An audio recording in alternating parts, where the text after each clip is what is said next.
What's up, everybody? Welcome to another episode of the A7E podcast. This is your host, Jiggadrin. Guys, we are on episode 20. Man, Angel. 20, bro. 20. 20. That's a lot. Yeah, this has been a long time coming in regards to the podcast. Yeah. I know that I messaged you, man. We're talking like, 2 months ago now, maybe? 3? Yeah. And obviously that was like before that I got into like the weekend coaching. So once you said like, the weekends were best for you, Yeah, dude. I was like, The schedule is insane right Yeah. now. I mean, it's going to get even crazier. You know how it is. yeah. So, man, so introduce yourself a little bit. Tell me or tell us, the listeners, a little bit about yourself. Well, I'm Angel Diaz, also known as Angel the Prophet. With everyone knows that already, dude. I get called that more than my actual name. Oh, really? Yes, and it's more of a funny thing. But I'm a sports performance specialist. I do work with all types of athletes, from whether it be just athlete or just general fitness overall. I have like a long resume, so I don't want to say everything, but that's basically what I do. Yeah. Yeah. Man, how long have you actually been doing that? Dude, Well, first, wait, how old are you? 25. 25. 25. Dude, when we first met, I was like 19. No, for real? Yeah. Yo, honestly, when we first met, Yeah. what? Dude, I was 19. I easily thought you were 26 when we first met. Nah. Wow. Yeah, dude. I was like 19 going to 20. Yeah. And Yeah. obviously, and how we first met was I came in. Yeah. I called and I was like, hey, I'm interested in training. Yeah. Because I think you were playing at that time. Yeah. And I was like, yeah, dude, come on board. And then I was literally 19 years old. Yeah. And you know what? I'm not even sure how it came about finding ESP. Yeah. I don't know how it happened, but I called the number. Then obviously, I guess it went to you. Yeah. And then came in for like an assessment. Yeah. A very good assessment. Oh, too. yeah. I remember it. Yeah. And then from there, we went on, man. Yeah, we checked all the movements, and Yeah. that's basically what a sports performance specialist does. Is we kind of do an evaluation and then find out the needs analysis for a sport, which is like science on steroids. Mm-hmm. It's way more complex than a lot of people think it is. Especially in this realm where it's more like general fitness Yes. and stuff like that. It can get really washy, but the specialist side of it is what makes it crazy. Yeah. And at that time, dude, that was like, I would probably laugh at myself with the way that I programmed back then. Yeah. Because it just always fluctuates. Yeah. Like based on what athletes you have, what type of athletes you have. And it just makes it like, it's just super complex. Damn. But it's fun. Yeah, Yeah. dude, it was 19. I started this when I was actually training athletes that I was competing against in high school. Like in high school, in your competition, you were training athletes you compete against. Ran against. Yeah. Wow. Yeah, dude. They were, so I was on my way out and I started training the summer of my senior year. And I was working with freshman, sophomore that I was running against. Mm-hmm. And that's where it started, which I was like, 17 and a half, going to 18 when I started. And then I left to Hardin Simmons to go run 400 hurdles, and then came down, and then that's where it just went off. So what made you like kind of get into like the training aspect at that age? When I got to Hardin Simmons to run, I came off of a really good high horse because that's when I first met Ryan. And I was like at the best shape of my life, going to the college level, and I was super excited.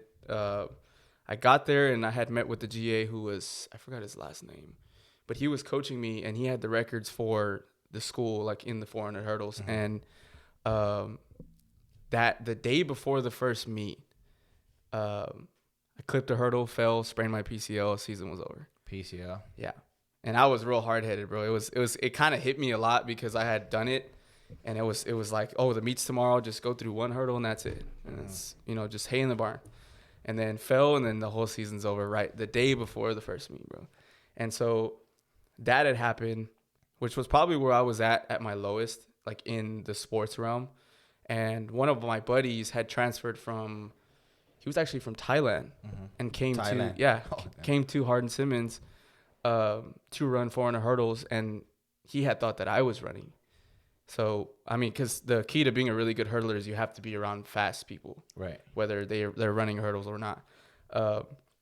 So he got there, I was hurt, and I basically had to make a decision for myself to either like really give this guy help or to be completely selfish and be like, no, I don't want him to break the record and whatever. Yeah. And he was good. He was fast. He was really fast. So that was the year where my head coach, who's Coach Smith, bless his soul, he's a nice guy. He gave me the opportunity to basically do what I would have done for myself to that athlete. Mm-hmm. And now he has the record, and he went to nationals 3 years in a row. Really? Yeah. And Coach Smith had let me know, like, hey, you might be really good at this, like working with people and coaching and stuff like that. Yeah. And so that's where it hit me, because I still didn't want to let go of competing, which was like the biggest thing. And after that year, academically, it just like went downhill because of all the stress from not running and stuff like that. So I came back down, and then I still ran unattached, which kind of kept me rolling on the sports side because I was in more control of what I was doing, like load management wise. So it was a lot of experimenting also. And then at the same time, helping that kid that was at Hardin Simmons. Yeah, it was fun, bro. It was really cool. But that's where I found, like, as much as I didn't want to accept it, that I was really good at it. Yeah. And that's kind of where it just started. And then I fell in love with it because of like the feeling that he had of being very successful, breaking the records and making nationals at the Division III level, like 3 years in a row, bro. That's crazy. And so it comes around full circle because he so his last year at Hardin Simmons,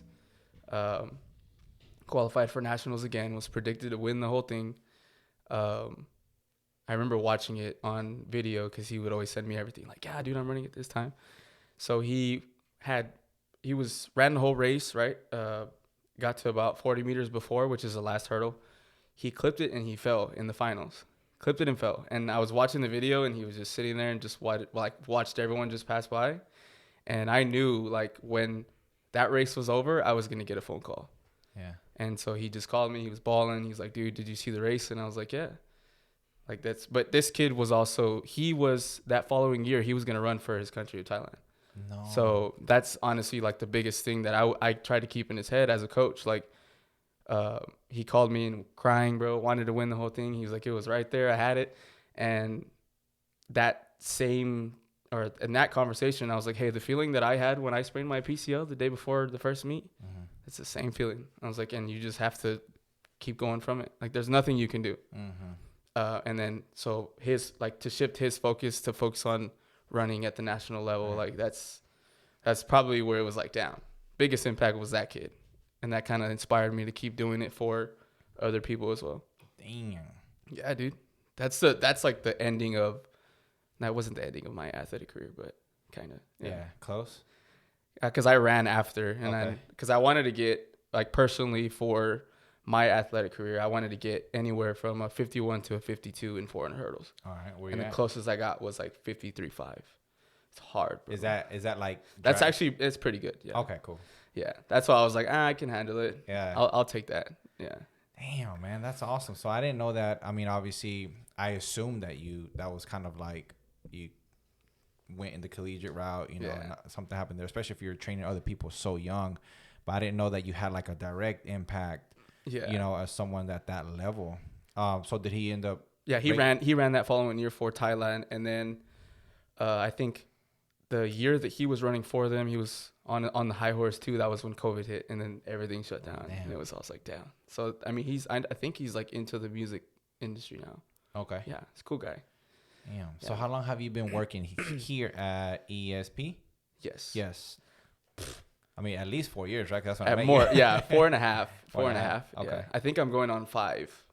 No, I'm not going on 5 because 25. I was like 18. Yeah.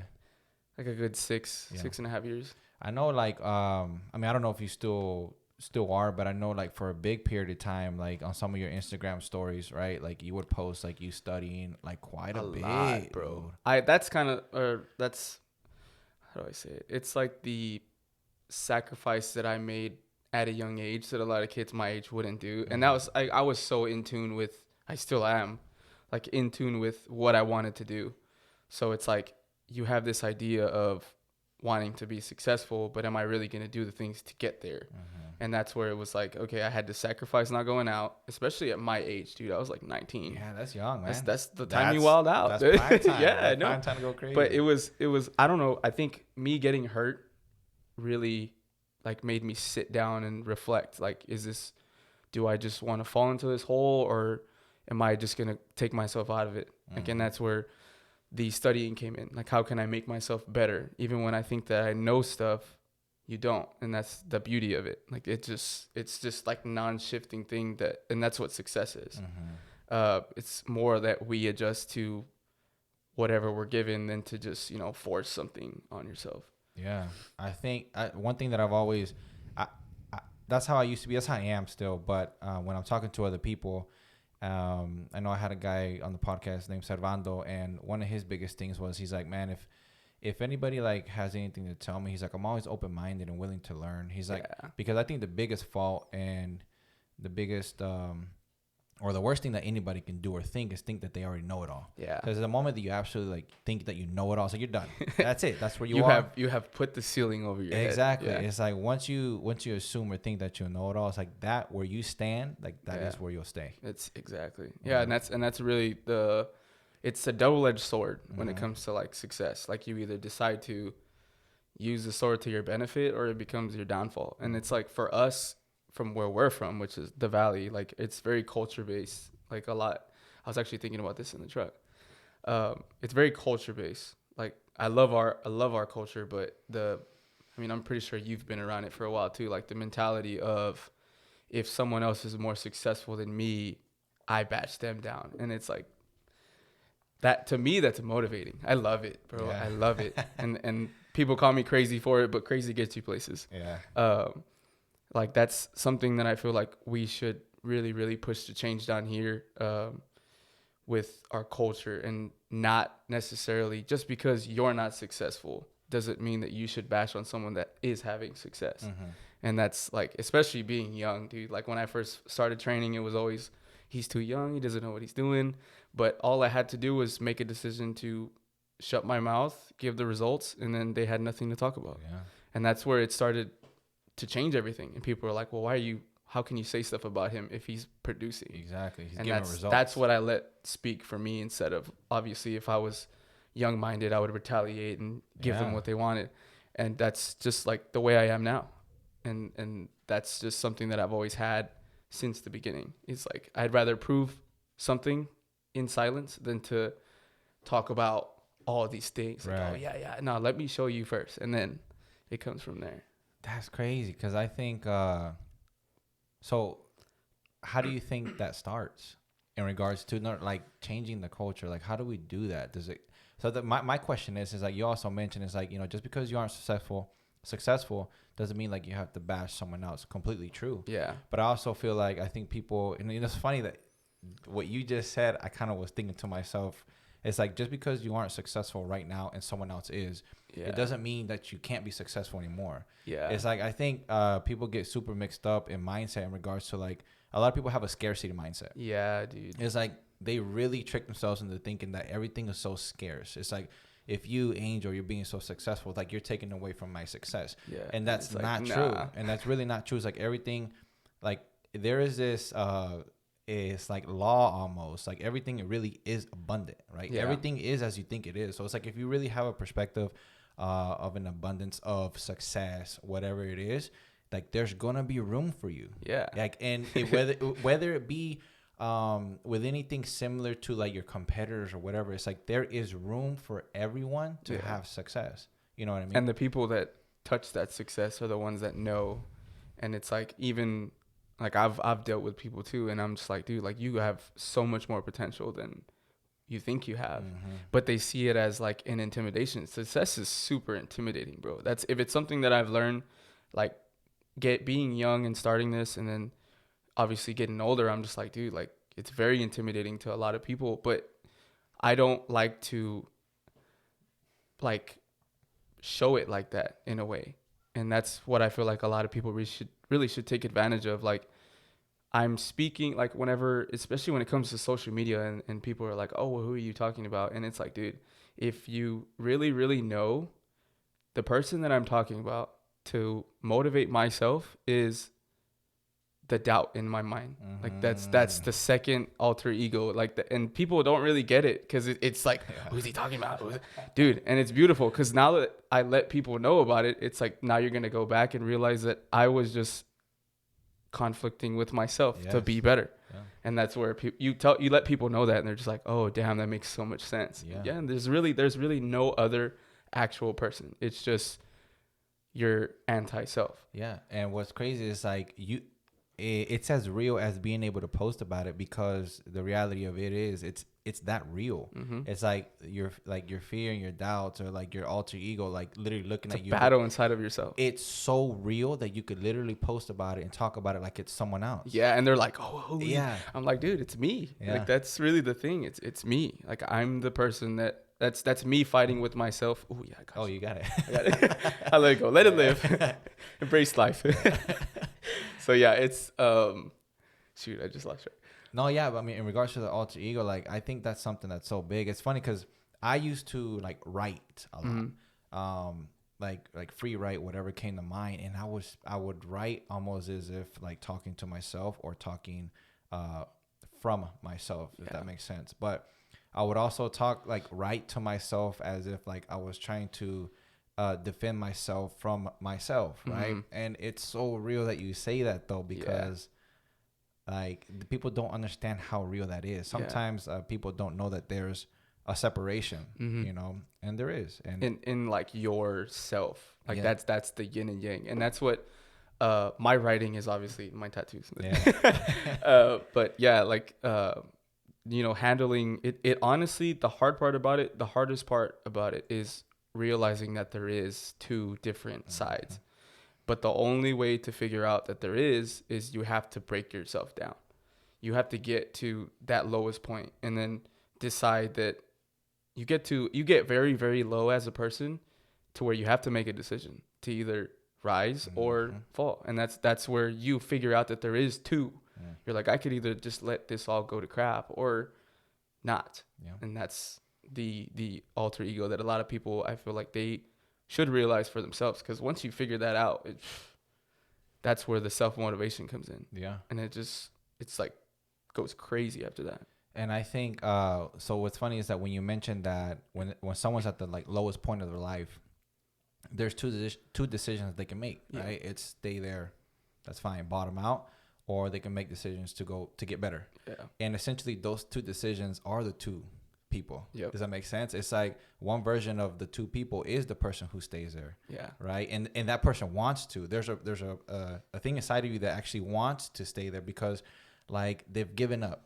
And the other version of those two people is the person that wants to fight. And I don't think a lot of people are aware of that, and that's so true, man. And you'd be surprised because when you realize it as your own self, then like that's where, you know, mentoring comes in. Like even I probably mentor more people that aren't athletes than people that are. I mean, and athletes go through it all the time, dude. They and because they're always put in environments to show that they're not that great, that's kind of the decision that they have to make a lot. But even everyday people, like, you know, they have things that they go through in life, but they have to go through those things if they want to grow. Everyone wants to grow until it's time to grow. That's the hard thing to understand, bro. And I would rather like show myself as a person embracing that you should get to those points than to like sugarcoat it and be like, no, everything's happy. And it's not. It's very ugly. Like it's supposed to be.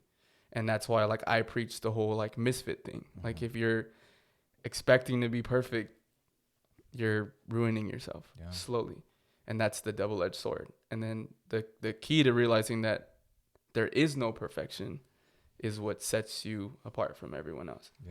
And so I'd rather be this vessel of like imperfection than to say everything's, oh, it's pretty and nice. No, it's not. And that's a hard pill that a lot of people have to swallow, but they don't. And that's what keeps them from making that decision to have two different people inside. And that's pretty much it.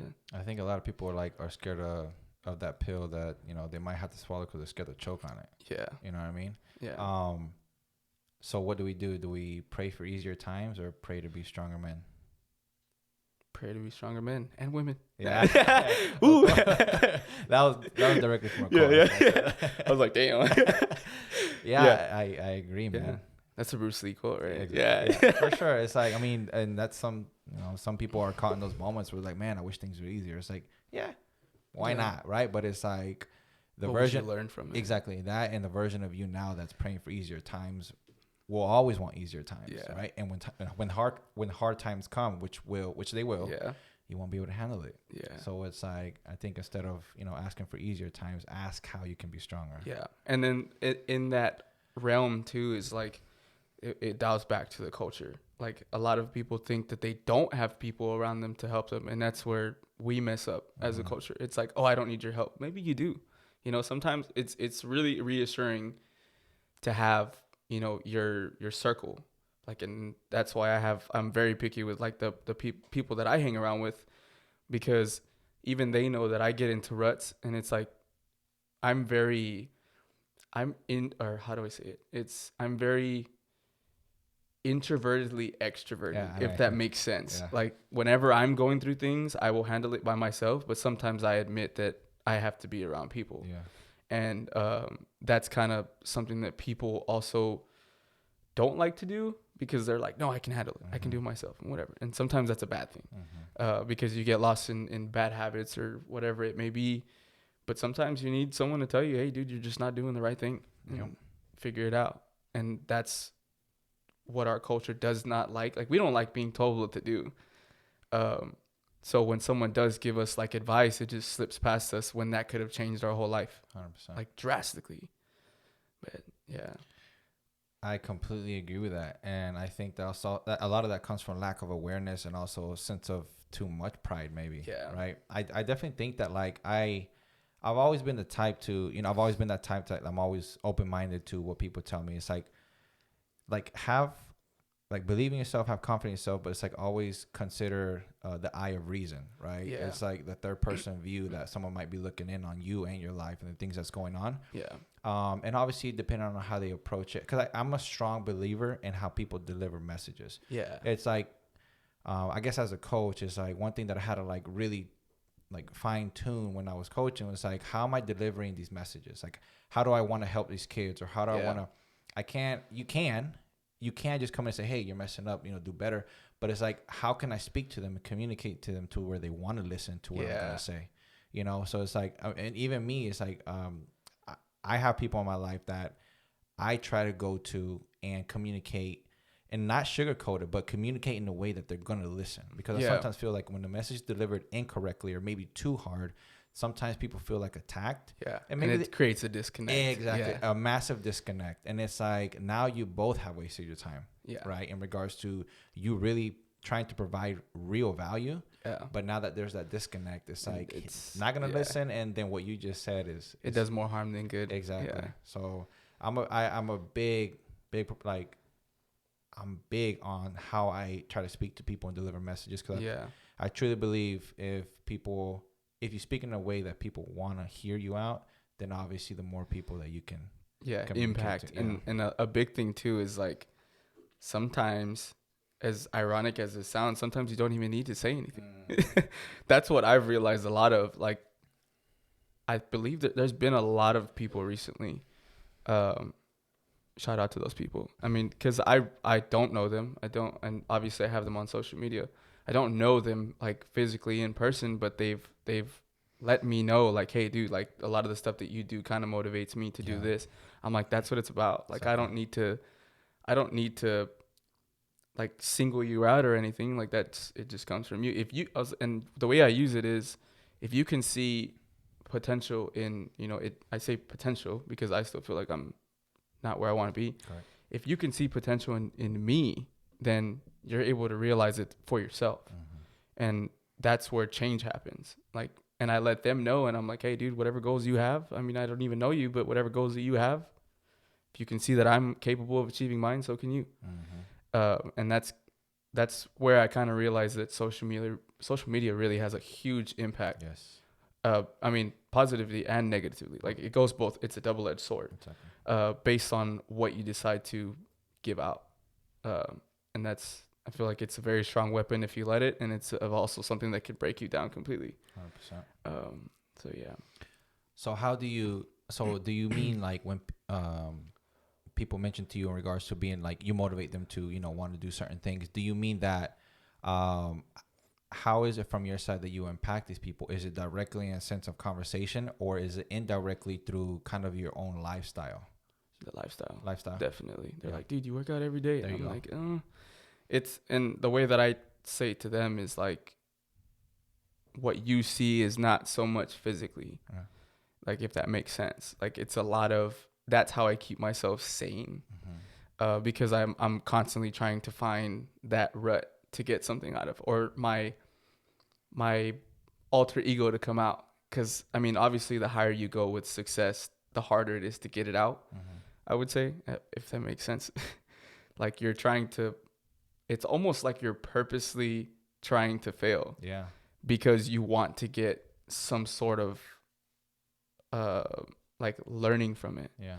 That's, and like, for example, me starting the Olympic weightlifting thing, had I known how to Olympic weightlift before, hell no. So me accepting that I wasn't good at it was like, okay, then let's do it. Yeah. And going in knowing I'm gonna fail, but I'm still gonna continue to progress. That's a perfect example. Yeah. And people see like, damn, dude, you're doing it every day. I'm like, because I'm trying to really get this shit. Yeah. Like, that's really, and because I'm trying to find where I break and not, if that makes any sense. Of course. Like, and that's what I find fun. It's crazy, bro. It's honestly insane. Yeah. But I'm trying to be that vessel for, why not put your body or yourself in environments that you're not good at, when you know if you did spend more time in them, you will come out successful.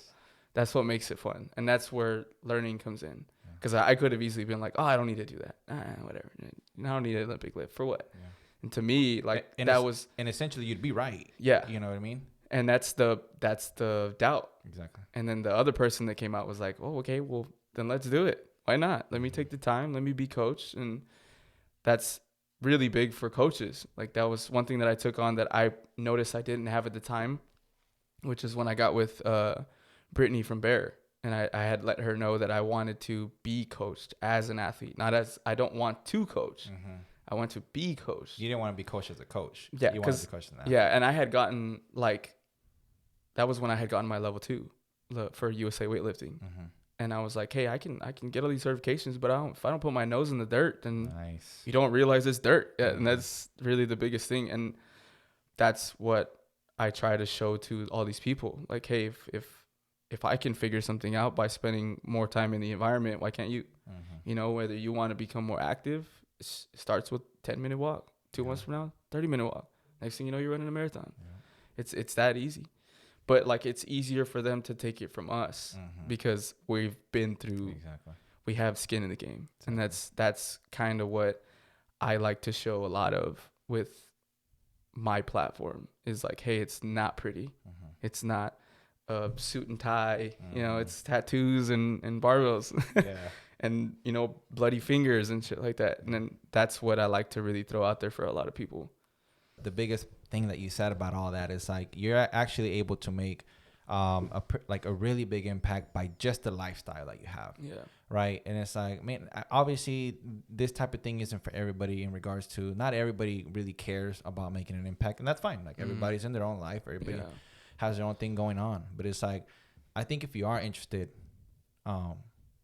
in that type of thing in regards to making a positive impact in people's life, like, and you're really trying to do that because you know you have value to offer, you know you've been in situations that people haven't been in yet but might be in, and you might be able to mentor someone or help someone out of that rut or situation that they get in. It's like the best place that you can start by impact is by your own lifestyle. You know what I mean? It's like, if you really want, you know, people to have a chance at seeing a potential better version of themselves, it's like, what are you doing to make yourself a better version of yourself? It's like, what can you show other people that they can do that will work? You know? Like living your example of, you know, what occurrence that you go through, or, you know, downfall, if it may be. Cool. So just out of curiosity, man, it's like, you know, what do you do? Do you do anything like for yourself? And obviously everything you usually do is for yourself, but like, do you do like any self-help stuff? Yes. Yeah. What you a got lot. Going? Yeah. I have a weird regimen, bro. And my girlfriend will vouch for it. Like, Probably the biggest thing I do for myself is I kind of I know when I'm working too much. That's one thing. That was my next question. Yeah. You. Oh man, because you know how much I work. Huh? Yeah.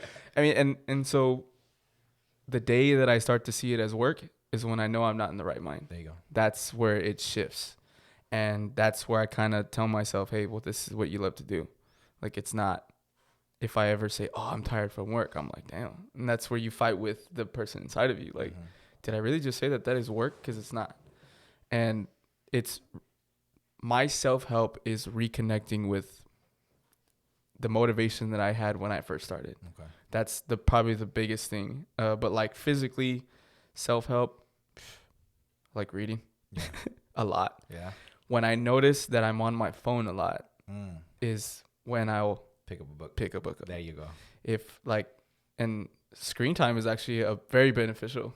And so I try to mimic that when I'm reading a book. Like if I can go this long on my screen time, then let me dedicate this amount of time to a book. Yeah.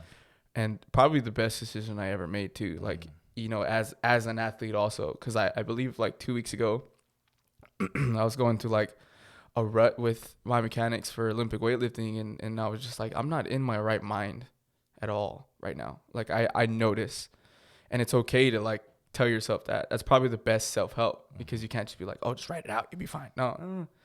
Yes, but no. Depending on how much I say stress, because stress can be anything, based on like how much stress you actually have. And that's where this book came in.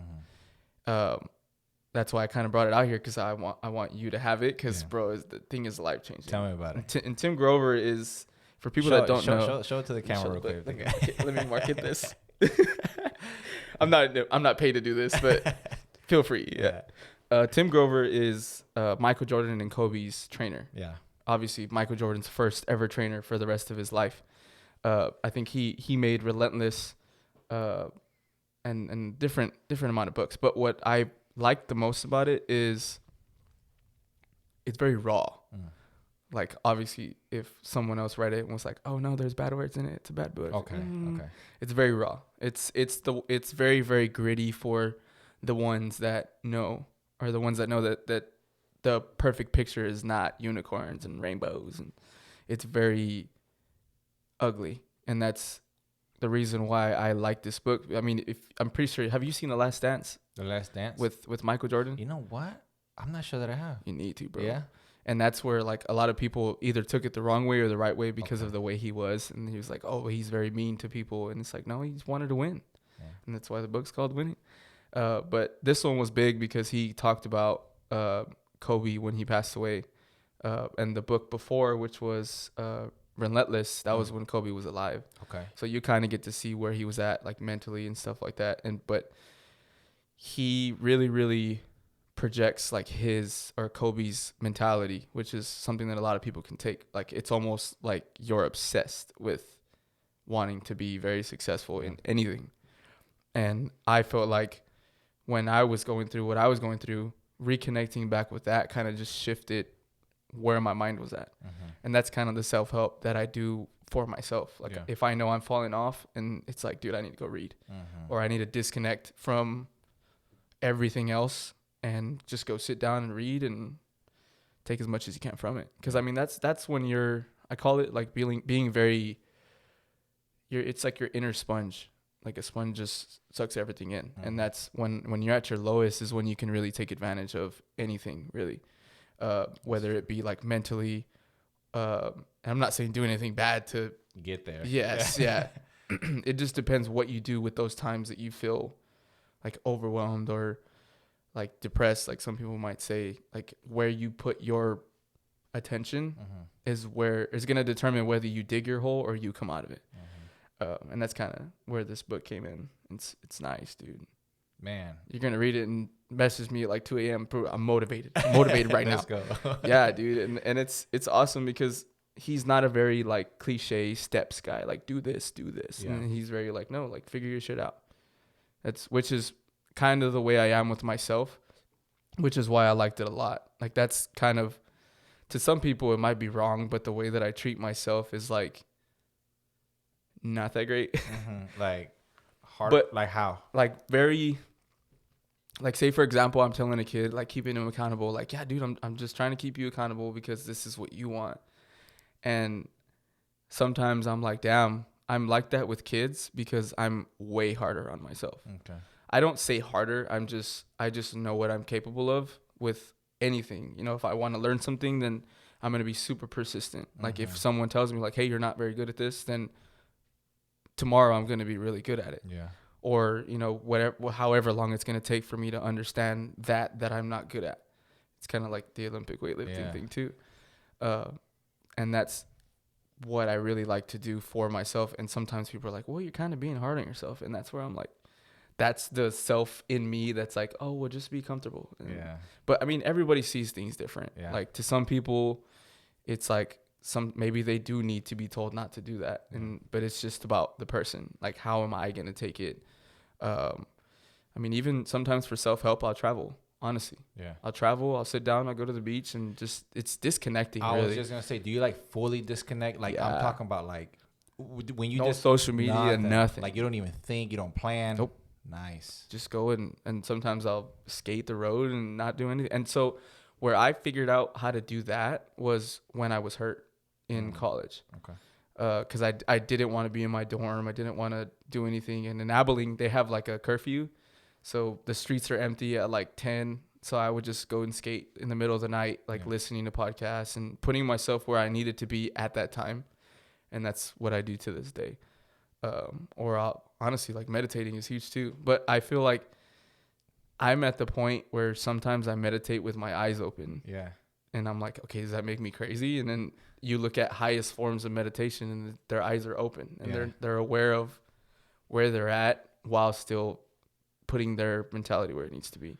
You know, what's funny is that like around 2014, 15, I went to do like high level soccer technical training in Austin with one of my trainers and one of my really good friends that, you know, recommended that I go there with them.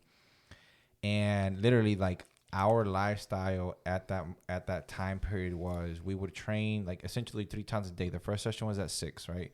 We'd train for 2 hours. We'd take a break, we'd eat, shower if you want, and then we train for another 2 hours, right? And then same thing, eat, shower if you want, whatever, and then train for another 2 hours, and then nighttime. So, but it was because like we were essentially like preparing for something. Yeah.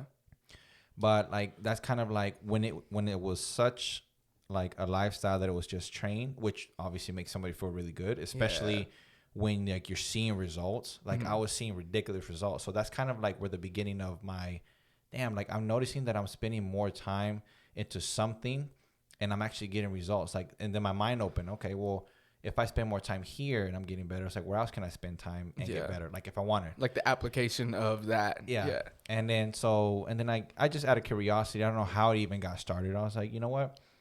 I started kind of hearing a lot about meditation, like being more centered and, you know, and how to do that. And I did.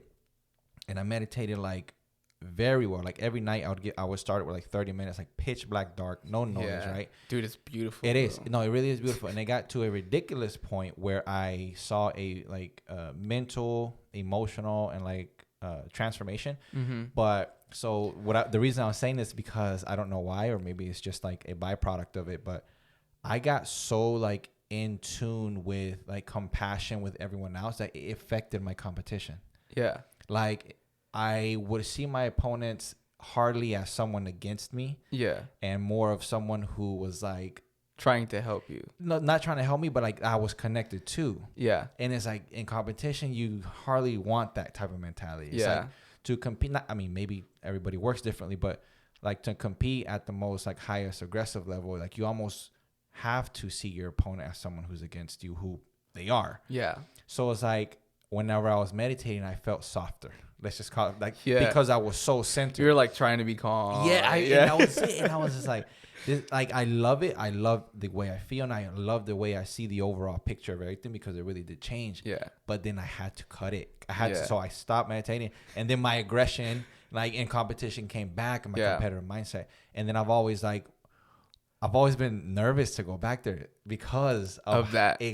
Yeah. But that is something that's beautiful though. Yeah. It really is. Like whenever I would really dedicate myself to meditation, dude, like everyone that I saw and spoke to, it was like It's like life changing. it's almost. live. It's like I would no longer see people as strangers. It was almost just like we were already connected before I met you Yeah. type of thing. Yeah, dude, it's You know? crazy. It's like blows my mind because like that's the same thing that I got from it, to where you kind of you see things from a bigger picture when you actually decide to put yourself in complete silence. Yeah. And it's like, dude, like it's really not about me.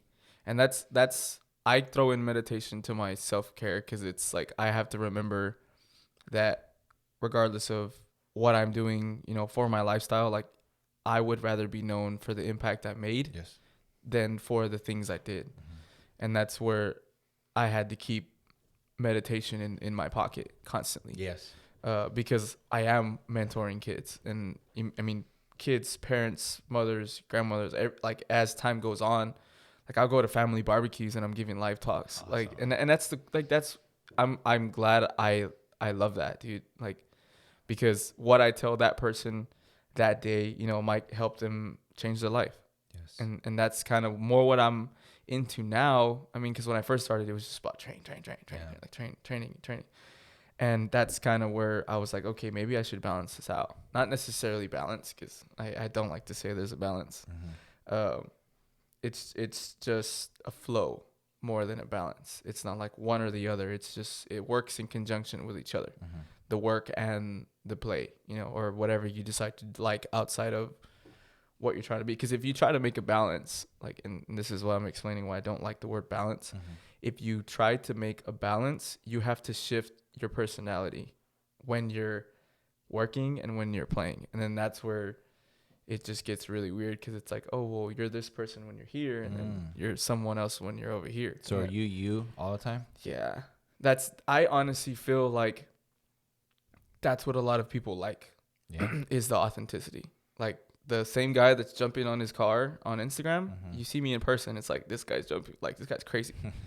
And that's just me. Like as I got older, I was like, why am I gonna try to be like this suit and tie guy and like be really by the book, when that just makes you like everyone else. Yeah. And like when I had done the internship at ETRGV, that was something that they had told me, like, no, dude, like you're different, like because of the way you communicate with people. It's like you walk in the room and they're laughing, like, or they already know that you're gonna change their day drastically. Yeah.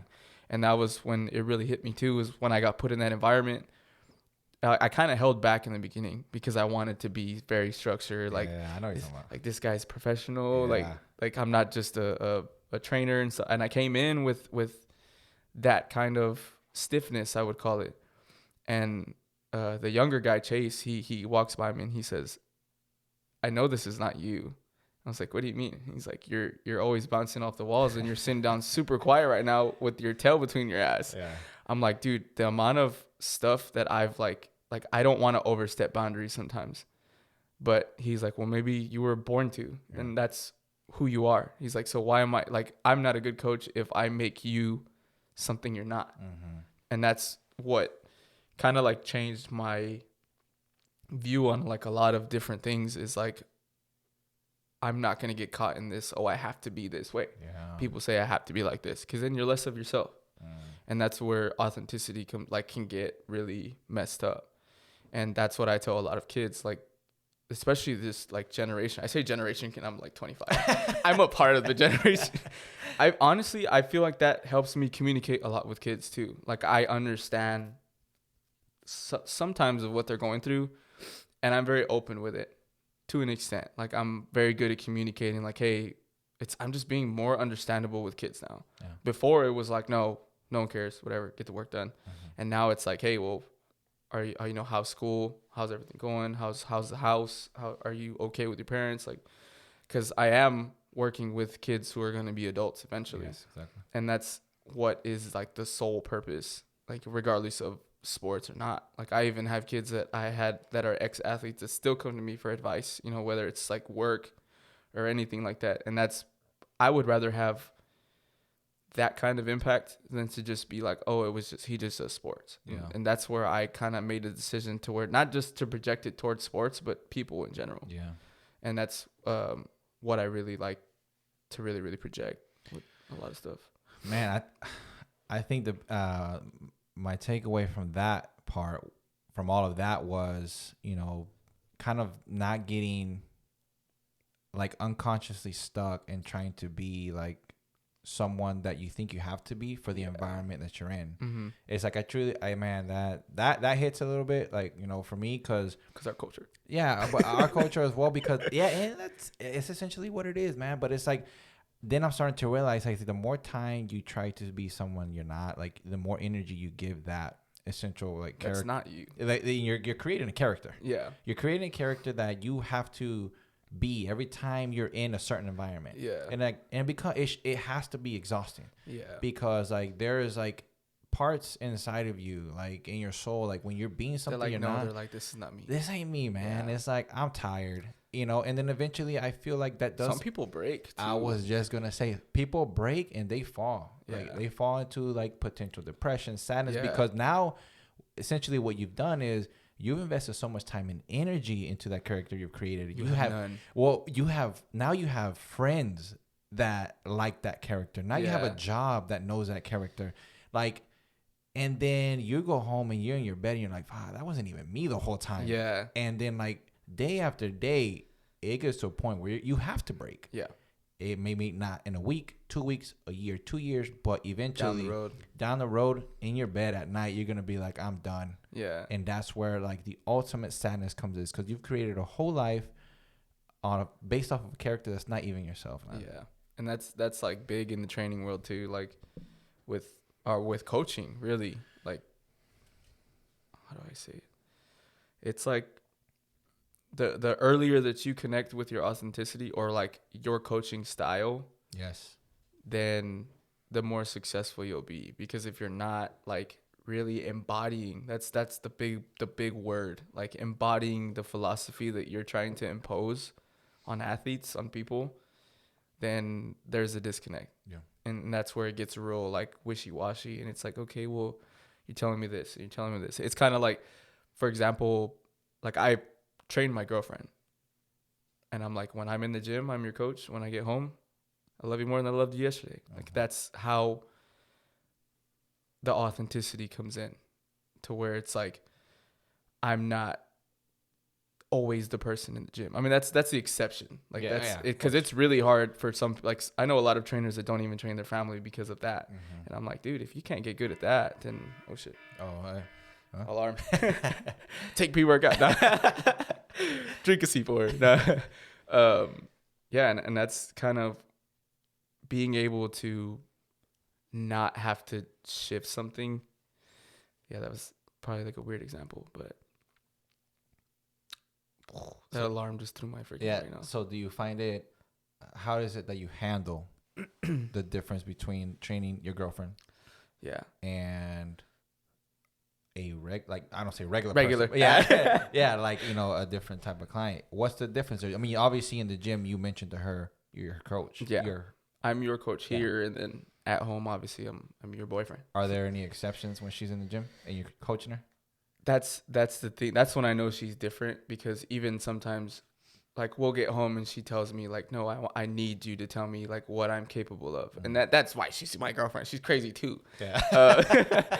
And like, even outside of it, so what makes it very good, I would say, is she knows that it's not just about the coaching or the amount of weight that I'm making her do. She knows that it's the message behind it, like doing something that I'm capable of. And I'm like, if you do things that you didn't think you were capable of in the gym, that's the confidence you use in real life. Right. And that's where she kind of understands. And that's, I guess, because she sees me do it. Obviously, it's like, if I'm doing something, she's like, I want to do it too. Right. And it's perfect. But like, the biggest thing is really just confidence, bro. Even working with athletes, like, parents are like, oh, well, you made them stronger, you did this. I'm like, I don't care about any of that, really. I do, obviously, because it's science, but I put their confidence higher than anything. Yeah. And I'm like, look how much confidence they have now. compared to when they first started. That's really what the weight room does. Yeah. Or training a kid, really, really investing in themselves to get better at what they're doing. It boosts confidence. Yeah. It helps them a lot. Like I got kids that when they first came in like super insecure, and then now they're flexing in the mirror. Like if I can do that for the rest of my life, Yes. bro, that confidence. And then those same kids who are growing up, you know, that have built their confidence, they're having the confidence to apply to colleges, you know, to get accepted. You know, who's to say that I can't go to this school? Let me have the confidence to study for a certain amount of time, take tests, like ace the test, and then go to wherever you want. That's where it's way beyond the actual weight room. Right. And that's where confidence in life just comes in general. Yeah. Yeah. I think, man, one thing that I noticed about you, and in my defense, obviously, I haven't trained with you in 3 years, right? And obviously, like, it was fun. Yeah, it was fun, man. I want to put out there honestly, like, your training was the first training of its kind that I've ever gotten. Yeah. Does that make sense? Thank you. And it was very good. And I'm surprised that you mentioned to me. You even said that sometimes you kind of look back and you're like, oh, I can't believe I structured it that way. Yeah. So like, it's very interesting to kind of see, you know, where I'm at now. Exactly. And like what kind of, you know, what you could do. But I specifically got results because at that time I was competing at, I was doing like, I like to call it high level tournaments because like they were offering like cash prizes for first place, like 50 grand, 100 grand, you know, and so you have like that goal to win. Exactly. That it was, I mean, ridiculously competitive. You're talking about teams from across the country that would fly into a certain city to compete. Dang. And your training was the only training that I was doing. Yeah. And I was competing well. Right. Nice. But one thing that I noticed about like whenever I first met you and I kind of like, observed just essentially like the whole training itself was like you were very energetic. Yeah. Right. Is that kind of still how you handle it? It's insane now. Yeah. Yeah. And it's shocked. And it was like, I would always be like, dude, how is this guy training this many kids?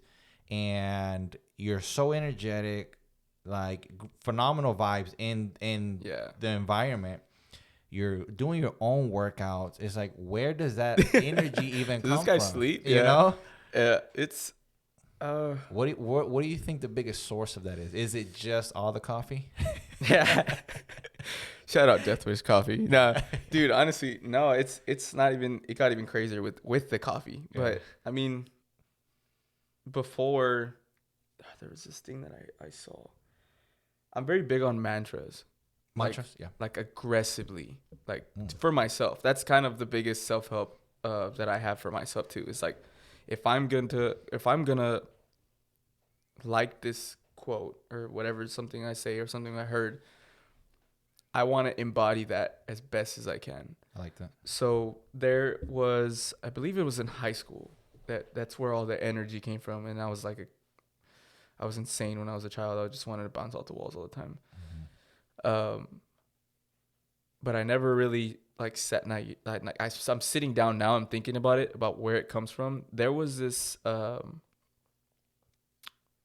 came from the running, like me actually competing and having the energy to compete and the energy to go to practice and do all this stuff. Cause it's draining. Yeah. Training is draining, but if you don't meet it with the right purpose, then don't even do it at all. But there was a quote about, I think it was my dad that told me one time, because I was so upset for getting second place, and I came home and I was like super pissed, bro. I was just that kid. I was like, man, whatever. Great job, Mijo. You got a medal. I was like, no, it's not first. I don't, it's not first. I literally threw it in the trash. And my mom was like, you're crazy. Take it out. And I'm like, no, throw it in the trash. I want first. I want gold. And so I was so mad about that, even the next day. And my dad was like, you need to start to understand that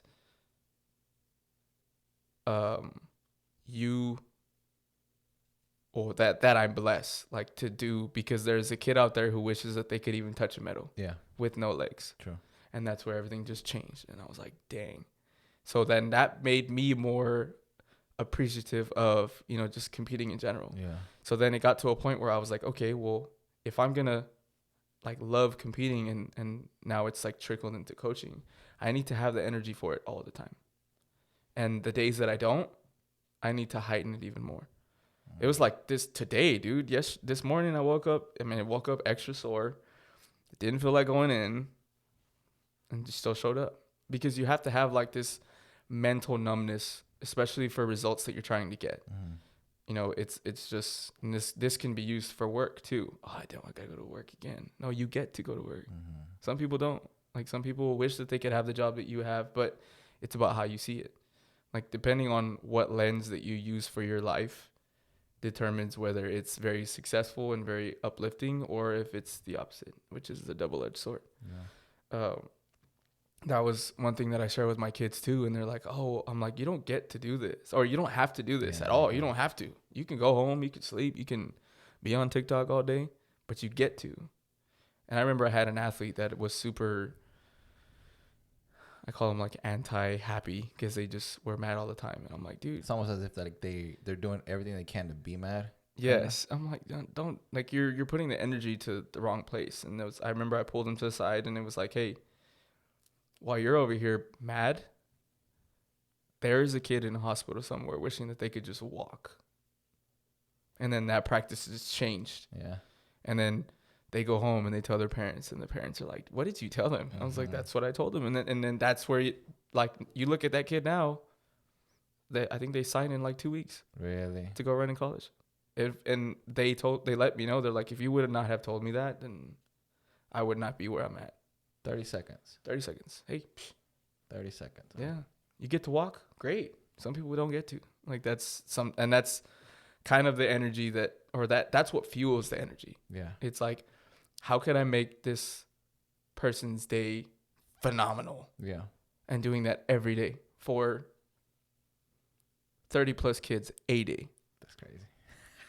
Yeah. And to some people it's their like I get messages from parents too, and they're just like thank you for, training the kid. Jesus. Because they're like, they go to you for that. Even it's way beyond the working out and stuff like that. Yeah. Let me ask you this. In your opinion, if you had one, right? If you had one choice to make, what would it be out of these two? For the rest of your life, you had to cut one out that you could never feel again. Would you rather motivation or discipline?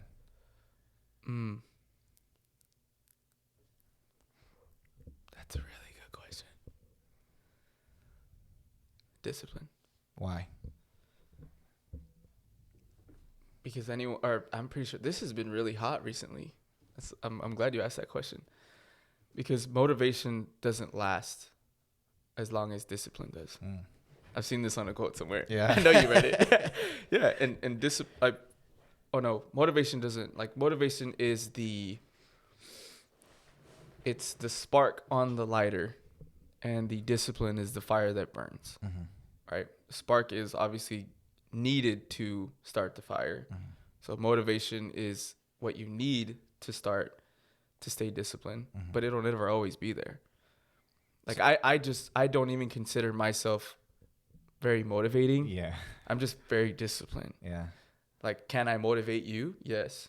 But will you be disciplined with that motivation? I feel like they go hand in hand. And I would agree, but that's kind of essentially why I asked you. It's like, if you could only pick one and you didn't have the opportunity to have motivation as the spark.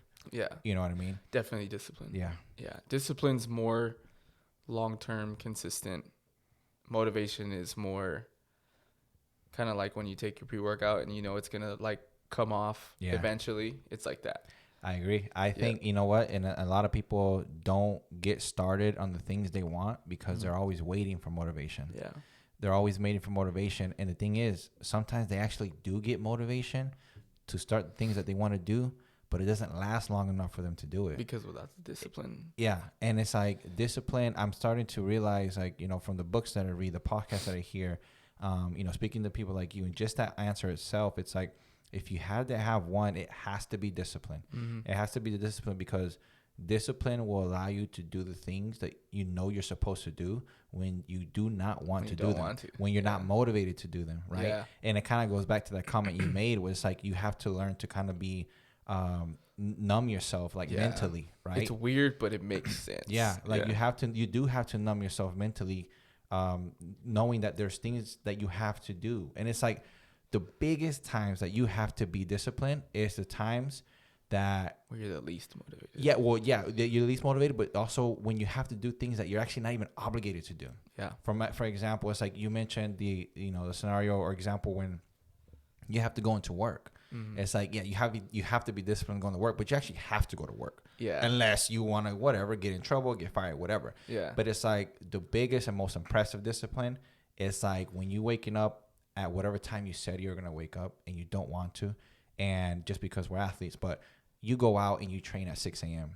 when you do not want to. Well, you're not obligated to. Yeah. No one's forcing you. You're not going to get fired. Yeah. Now, the price of that obviously might be, it might cost you your dreams or it might cost you your goals. Which is way more than money, bro. Yeah. And so it's like, but this is my thing that I don't like to say I came up with it, but I did not hear it anywhere else whenever I came to this concept. It's like, we have to learn to be consistent with our discipline. No, we have to be disciplined enough to be consistent with the things that we want to do. Yeah. What was it? No, so it's like we have to learn to be disciplined. We have to be disciplined. I'm so lost. It's gonna hit you. It's gonna hit me. Come up with this. Wait, like, this is the one I didn't say it because I wrote it down somewhere, man. But I love it because I used to always be like, okay, I can be disciplined for a little bit, but it's like if you're not consistently disciplined, right? Yeah. Then it's like you're just not gonna be able to, accomplish withstand exactly. Yeah. So it's like I stopped counting on motivation. Is what I'm trying to say. Yeah. I stopped. Like I stopped wondering when am I gonna be motivated to do something. Now, if I get motivated in the process, I'm all for it. Yeah. But I stopped waiting for motivation. The word motivation is like the word perfect. Yeah. Okay. It's like you want it, yes, but do you really ever get it? No. Like at its fullest, no. Mm-hmm. What you find about yourself in the process of trying to find it is what you cling to rather than the end result. It's like, I think, someone had told me, they're like, oh dude, your lifts are so perfect. And I'm like, no, I'm just really obsessed with the process of trying to be, not necessarily perfect itself. Like, fall in love with the process or the hard shit, and then everything will follow. Yeah. And then you get lost in it. I was telling a kid about that the other day, a middle school kid. And because he's always been in and then out and then in. I want to get faster. Do you really want to? It was kind of one of those things. It's very inconsistent. And then recently he actually became very consistent, and his dad was like, dude, this guy's like going home trying to flex every window or mirror that he can pass by. And I'm like, because he's in the process of it. Mm-hmm. That's what I had sat him down and told him about. I was like, you need to get lost in that process of making the new you. Like, I was like, even outside of sports, like fall in love with that and become obsessed with it. Because if that's the discipline, because there's going to be days where you don't want to show up, and then you still have to. Yeah. And that's the most rewarding, man. Yeah. It's like, it's the most rewarding because it really, and I imagine, because I saw your Instagram story where you're like, you woke up super sore. Yeah. Right. And you just mentioned, and the next thing was the gym. Exactly. So you're like this guy. Yeah. But it's like, those are the most rewarding, man. It's like when you're doing things when you don't feel like doing it, and then like you get, that one step closer to your goal. Yeah. Like it really. That's where the 1% comes in, is those days. Yes. Yeah. People are like, or good days, you'll have like 5%. I don't even like to call them bad days, but they're not good days. Yeah. Or where you work the 1%. Yeah. And it's increments. Like, I'd rather show up on those bad days to get the 1%. That way it still stacks on. It's better than 0, honestly. But it's progress, and it's the persistence of that progress. Yeah. And I think it helps too when you add a little touch of perspective, like you mentioned earlier, in regards to, it's like you really don't have to do anything. Like you really do get to do anything. Yeah. It's like you start switching your mindset from being forced to do something to having the opportunity to. Yeah. Right. And it really does lighten the load quite a bit. You'll tell someone, they're like, damn. Yeah. Yeah. Yeah. 100%. It's that real. 100%.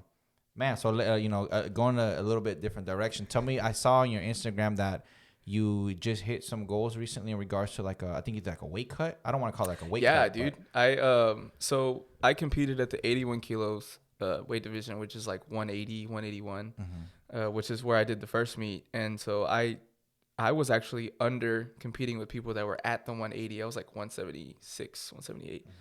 And I sat down with the coach and I was like, is it harder to gain weight or gain weight and lift in the 180s, or is it harder to drop weight but still lift the same amount that I did in the 180s? Oh, interesting. And so she was like, you drop 20 pounds, you're insane. And I was like, okay, I'll drop 20 pounds in 2 months. And you kept your strength? Oh, okay. And that's where, well, because I saw it as a challenge. Yeah. And it was like, well, you're insane if you do that. And everyone was like, you're going to drop 20 pounds? I was like, here we are. I'm 160. Yeah. Yeah, dude. And it was like, I did it like we talked about earlier to see if I could break. Yeah. It's so fun, bro. And I probably sound like super obsessive to people that are watching this. Like, this guy's insane. But like, I love that because it makes you struggle, but not struggle. Like, let me challenge my body or challenge my mind, and knowing that you'll be okay is the fun part. And it's just exciting. Like, the other day I told her I was at 160. She's like, dude, it's been 2 months. I'm like, yeah. And you kept your strength there. Yeah. And the strength is, and I'm lifting more. That's because, I mean, essentially for me as a person, when I was competing for track, I weighed 155. I was like, 160 is like nothing. Yeah. And yeah, that was just kind of like the weight class goal was the thing to add on the checklist. And then now it's like qualifying for nationals. Have I ever Olympic weightlifted in my entire life? Hell no. And that was the challenge that I wanted. And so she had let me know, this is the amounts that qualify you to nationals at this weight class. And that's the next thing to cut off. So it's like I'm still trying to be an athlete to, meet certain things, because I know it's not even about, whether I win medals or not. It's about what I learned through the whole thing. Yeah. Yeah, it's fun. It's crazy. That's the biggest reward is what you actually learn. Yeah. I feel like the medals and the placing is literally just like... It's like the word perfection. It's not really about it. Yeah. It's just what you get from everything else. And that's like what I had let her know the other day. I was like, dude, like I look at how I was coaching Olympic lifts before to how I'm coaching them now, completely different. Because you're in it. Because I'm in it. Exactly. And that was what I wanted to take. Like, and so before I even attempted to, get my level 2 in Olympic or USA weightlifting, I knew that was my weak point. Like I was like, dude, I would love to implement, Olympic lifts into a program, but I don't feel very confident teaching it. And so there was like, oh, light bulb, go get a certification for Olympic weightlifting. And then did it. And then here we are. Now I can coach it with my eyes closed. But that it had to take for me to be an athlete and be coached, because she's a nationals coach. She works with athletes that compete for Team USA. And that I wanted the biggest level. What can I learn from this? And that's where our relationship came into hand, because she knows I'm crazy and she's crazy. So it was beautiful. And we had traveled with my girlfriend traveled with us, and our conversations were like this. Yeah. All the time. Like, oh, we're saying stuff and people are like, oh my God, that's so inspirational. Yeah. We're like, we're just talking. It's normal to us, but we were almost the same person. Yeah. And that's where I was like, our relationship's going to be very badass. Yeah. And I got real excited with it, especially because she's coaching me. Yeah. And yeah, that's pretty much the whole hoopla with that whole. Well, let me ask you this. When you get to a point where you're, out of curiosity, you love these challenges that push you to a point where you're wondering what you break, right? Yeah. And you love that process of that, and I understand. Yeah. I'm be completely transparent. I haven't been in that mindset for a while, completely transparent, but I know what it is.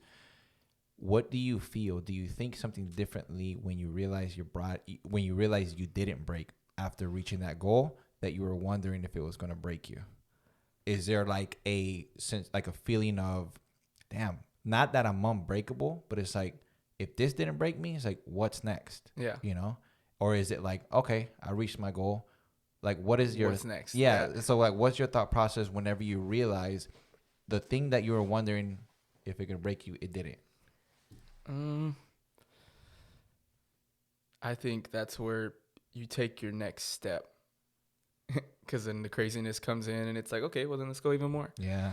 And then you keep going, and that's the scary part. Like even with not even like with hurdling too.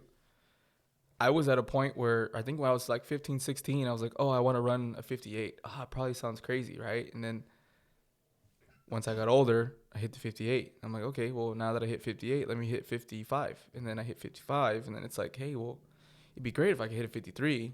But all those steps, it's almost like an addiction to wanting to be or to improve for yourself. Like we explained, because of the process of it. Yeah. But the confidence you get from being able to lift heavier or drop a weight class or lose pounds or freaking anything or complete a book, like that's the confidence like that I do for myself. I think that's what I get from it. Yeah. And then the more that I get for myself, the more I give to everyone around me. And it's like, dude, that's what I feel like I give out more than, the science of everything, the strength and the speed that kids get. No, I gave them confidence. Yes. And I think in the biggest part of that is like when obviously you're taking these steps after you've accomplished a goal, you start really realizing the things that you're capable of, which essentially translates into confidence, right? So I was like, I think that's awesome, man. Like the biggest thing that we can give these kids and the youth is confidence, because like, and not to be like cliche, but like in a world where, kids, because we actually make a conscious effort to kind of not have too much screen time, right? Just consuming social media. But kids that do consume social media all the time, like, there's these constant highlights of other people's, like careers or results. And it's like sometimes whether we like it or not, like kids go through these moments where it's like, man, like I don't even compare to that guy. It's like, so their demeanor, the confidence, comes down. So it's like being able to provide like opportunities or talks or situations where you can increase these kids' confidence. I think you're making a ridiculous impact, because just like that, it's like when you're doing things that you accomplish, one after the other, that gives you confidence. And then you mentioned that you don't only get that, but you also give it out. So it was like, what do you think these kids are going to do when you give to these kids and they're getting from you that they're also going to give out to circles close to them? It kind of like, I don't want to say motivates, but it motivates them. No, but that's true. It really does. It gives them that spark, that motivation that they need. It's like, imagine having somebody really good in your corner. It's definitely like that. And that's what I feel like a lot of the kids that I work with. I'm kind of that person that's like, sometimes I have to play the role that's like, hey dude, you're totally capable of doing this. But then it's also, I have to also play the role on the flip side where they don't feel like coming in. And it's like, those are the days you need to come in. Yeah. And to get that confidence, it's not pretty. Like, you have to be put in that environment to challenge you, which is where you'll get it. Yeah. And that's like with kids, the generation now is like you said, they're surrounded by, they see more success and it kind of dims theirs. Like they don't feel as capable. And that's sometimes I feel like if you really look at how I coach kids, it's constantly telling them like, you are capable, and you keep that in their brain, and then it happens and they're just like, oh my gosh. And I'm like, dude, we knew this from the beginning. Whether it's track kids, whether it's baseball kids, and I've had athletes that came in zero athleticism, couldn't even walk in a straight line. Now they're running in college. Like, and that's the beautiful thing. But it was never me. That's what I tell them. Like, it wasn't me. I was just a voice in your head telling you that you were capable of being there. And that's where I take my step back. And then that's where this dual, and that's where I kind of tie in the spirituality of it. Like, I'm your second, or I'm like your conscience in your head, trying to motivate you, even you may not like me, but I'm the voice you need to hear. And that's like, spiritually, it's kind of like where people get enlightened to do things, especially kids. Because it's really hard to get them to do things now. It really is. But you got to just like figure out ways to help them. And that's where your creative aspect comes in. Yeah. It's like coaching is not a direct line that affects everybody the same. It's There's like not one channel, bro. There's like not, a million. Yes. It's infinite. Like there's no one way to coach a kid. And that's what makes you, so that's where authenticity comes in, like with the coaching stuff. I have gotten way better at coaching because of the diversity of my coaching philosophy. Of going like from my track kids, senior boy, whatever, to training my mom at 4 a.m. Yeah, that's where I realize how great I've became communicating wise. Like, dude, my mom, like that's my mom. From training my mom at 4 a.m. to, you know, high level athletes in the PM. Like it's, if you can do that, it's insane. 100%. Yeah, but it's me accepting that I can't coach my mom like the athletes. I need to sit there and explain, like, and it's communication. Yeah. I like to really emphasize, I mean, obviously not everybody that listens is a coach, but some people are. And I'm not like by no means am I like the perfect coach. And maybe like, you know. Me neither. Yeah, but you know, like I don't know to what criteria we can even compare ourselves to, like what is a good coach, bad coach, whatever. But it's like one thing that I do find most beautiful and is actually the most challenging is where you have to be the most creative. Yeah. It's like, man, it's like I sometimes feel when I'm coaching these kids, man, it's like I almost feel like I'm on a time limit with them because I know that their journey consists of a different coach. Yeah. And that's fine. So it's like whenever I have these kids with me, I'm always in this dilemma. Like it's hard to explain, but I'm always afraid that I won't make the best impact with the time that I have with them, right? Yeah. But that's the challenging part. It's like because like we deal with, you know, like with Martine at OPA, it's like we deal with, I mean, probably like more than 30 players as well. Sometimes smaller sessions like 15. Yeah. So it's like very like a lot of kids to try to impact. Yeah, you got different personalities, you got different like attitudes, you got different attention spans. So it's like my per kid. Yeah, that's a good point. Per kid. So my biggest like, you know, concern and fear is always like, man, I know I got a certain amount of time with you guys. It's like I want to be the best that I can, but that's the most beautiful part because that's where you have to be most creative. Yeah. And I think that I think at the end of the day, I have to accept, and I speak about myself. It's like maybe you won't. Maybe I won't impact all save them all. You can't save. Not that they even need to be saved, but I do feel like I have value to offer to help them on their journey, right? Yeah. But I know that I won't be able to get to everybody the way I wish I could. Yeah. You know? And that's the never ending like process of wanting to be like the perfect coach. Yeah.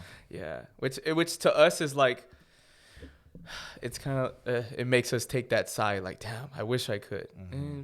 And I mean, the fact that you can in general is what you should focus on more than like, damn, I wish I could have motivated this kid. And sometimes they don't need to be motivated, dude. And the flip side of it is like sometimes kids need to go through things. Yes. Or no, they don't need to. They have to. For us to be able to coach them. Yeah. Like that's what I probably learned the most too. Is like sometimes I work with kids and I'm like, damn, this kid has so much confidence. And in my head, I'm like, usually when they're on that high horse, I'm like, something is gonna bring them down. Mm-hmm. And I'm going to be there to help them put them back on the horse. Mm-hmm. And like where you have the most impact is where you let kids know that. Like, hey, dude, you're rocking it right now. Mm-hmm. Like you're winning everything. But just know that the higher you go, the harder challenges are going to be. Mm-hmm. And you let kids know that, dude, and that lights a fire insanely because now they're becoming the person that's wanting to break, to get better. Mm-hmm. Like, oh, coach, I want to run faster. Okay, well, let's run against faster people. You're going to lose. You have to. Mm-hmm. And that's where the next step comes in. And so depending on how they take that or how we help them take that determines whether it's like I said earlier, whether they dig their hole or they come out of it. And that's us as coaches. That's probably the hardest thing to do. Yes. Because some kids won't come out of it. Yes. And that's where you throw in the life lessons. Mm-hmm. Like, hey, you have to speak from a different perspective and be like, if this was a test and you failed it, are you just not going to take it again? Mm-hmm. And they're just like, oh, okay, yeah, you're right. And then they just flip the switch. But it's sometimes it's not about what we say, it's about how we say it. Yes. The biggest thing too. The delivery. Yeah. It's exactly what you said. Yeah. It's like that's probably the biggest thing, dude. Like sometimes I don't even say things to kids, and that speaks levels. Wow, like yeah. for things that I had, like it's like the obstacle thing. Like you're going through this right now. This is gonna happen. Like, will you come out of it? Yes. Will it suck? Yes. It's going to. It has to. That's how you learn. And sometimes they go into their introvertedness where they don't want anyone to know that they weren't successful, while I'm still watching and I'm waiting and I'm sitting there like, they'll be back in 2 weeks. They come back. All right, I'm done. And I'm like, all right, let's get to work. That's probably the I love the kids that do that. Yeah. And it's like, even if they clash with me, I'm like, you'll be back. And dude, and they come back and they're like, I know. I'm like, dude, because I see your potential. Yeah. I was like, and if you're around people that don't see it, will you ever be the person you're meant to be? Yeah. No. And then I said, all right, it's ready to work. I think one of the most one of the luckiest things that a kid can have in their life is someone who's been there that actually sees their potential. Yeah. You know, because like, don't get me wrong, like having a support group, especially like from family, is like super important, you know, parents and siblings. But it's like, if they haven't been there, and do they really know? Do they really see the potential? Yeah. The potential, like your trainer who's been there might see and understands like what your what potential breaking points could be for you, like very decisive moments in your career, you know, like mentally. It's like, I think a lot of the kids do because they don't know any better. Like, I know now because I'm here at 29. Yeah. Back. We got some skin in the game. Yeah, we got skin in the game. And also, like, kids they take it for granted. They don't know how important it is to have somebody like you that really sees true and understands the true potential and really is doing everything they can to keep them on the right track. And it's like potential they didn't even see themselves. And it's kind of crazy. Like, and what I use to help kids see that is like, especially like mainly my boys, like when I work with the boys, and I asked them like, hey, do you want to run in college? And they're like, it'd be cool. And I'm like, get in my car really quick. And so we drive to Lopezville, and I sit there and I show them the whole neighborhood, and I'm like, this is where I grew up. Is it different than your neighborhood? And they're like, yeah, completely. I'm like, yeah, dude, you see that guy walking? He's got a gun. Nah, I'm kidding. Nah. And so I showed them that environment. I'm like, I was like, this pavement was not pavement. It was rocks. And I used to run back and forth because I wanted to be fast.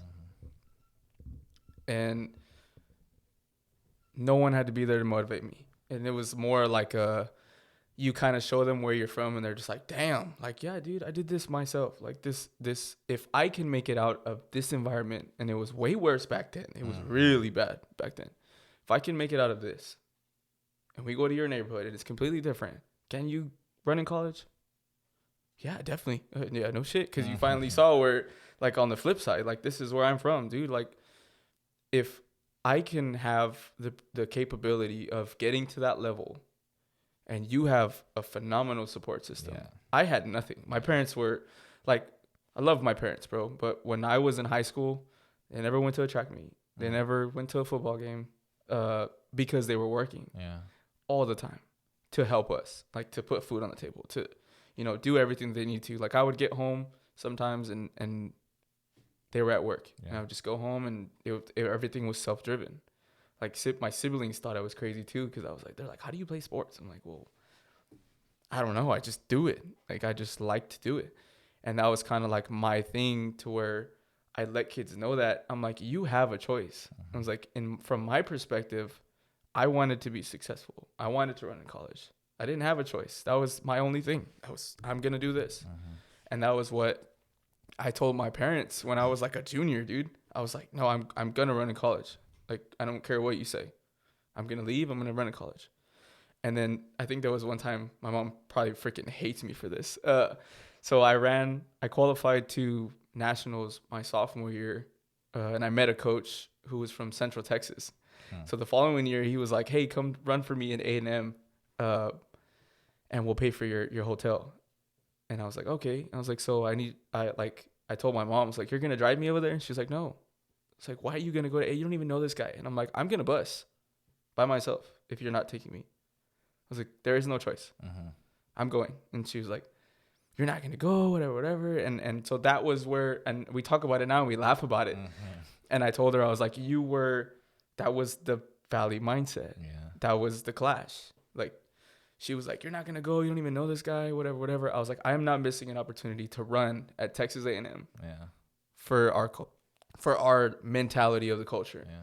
And that was like, I think she'll freaking vouch. She's like, once that happened, she's like, "I just let you do whatever you want." Exactly. She's like, "I realized that it wasn't nothing I would tell you would ever get in the way of me trying to do the things I wanted to do." Mm-hmm. So I remember, dude, I bust to Texas A&M. He picked me up and I ran. Really? Yeah, bust. And I tell the kids that today, I'm like, dude, I would bus to indoor track meets Indoor track meets. by myself.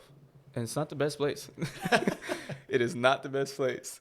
You'd be surprised, like, the amount of people that the previous podcasts I've been on are like, what, an hour? And Yeah. like, dude, I listened to the whole thing. I'm like, damn. Yeah. No, I have found it extremely interesting how many people have reached out to me and been like, "Hey, there's some," they're like, "Hey, I watched the whole podcast." Yeah. And like, not even just that. See, I've had people. I've watched all your podcasts. Yeah. And You're I'm like, "Damn, I like, can't even watch them."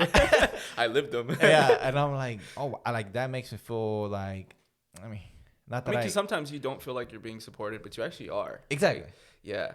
And it's like so interesting because I hate to say It's it cool, like bro. it's It's awesome. cool. It's Yeah. cool. It's honestly, it's really cool. That's Yeah. why when I walked in, I was like, damn. Yeah. Yeah. So back to the crazy Also angel bring a there you go. craziness that I did. So your mom so we kind of mentioned it on the pause there. It's like that was one of your decisive moments. Yeah. I had to decide whether I was gonna let, I don't label it as my mom, or because it was more of like the probably the biggest obstacle that I've ever had to go against, which was like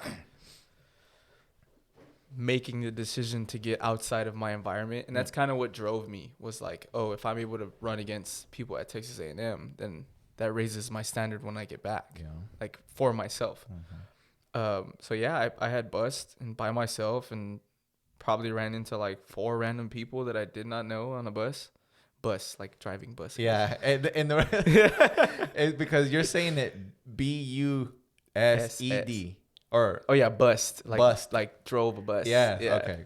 I didn't drive the bus. Yeah. I was fine. I was like 15, bro. And actually, you're not even supposed to bus by yourself until you're 18. Yeah.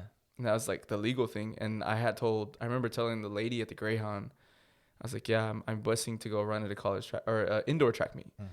And she's like, wow. She's like, you're supposed to be 18, right? And I was like, well, my mom, they dropped me off, so they're not coming back. And I was like, I really need this ticket. And she just signed it, gave it to me, and I was on the bus.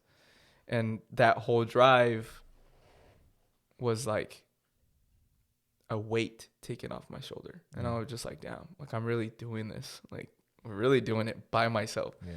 Yeah. And that was where confidence came from. Like, hey, don't be scared to take a leap of faith, even if people around you don't see it. Yeah. And which was that's probably the biggest like metaphor for my life, like doing things on my own. Because I've always been really like that. I don't know why. I'm just like, even when I have to do stuff, I'm like, no, I got it. Like, and sometimes I shouldn't be like that, but majority of the time it's like, if I say something, I'm going to do it. And that's where the discipline comes in. Yeah.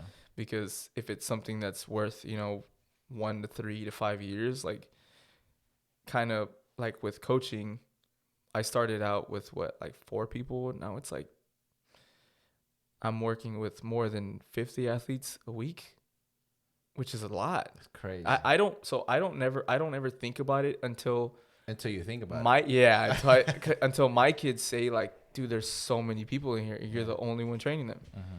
And I'm like, I don't even think about that.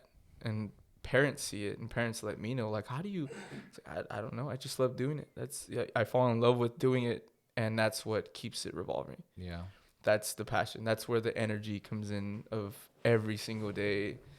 I remember or Tres was the one that told me like what you had told me about the energy thing. He's like, I remember one day I was there working out, doing some crazy stuff, and he was sitting there and he's like, man, how the hell do you have so much energy all the time? Truly.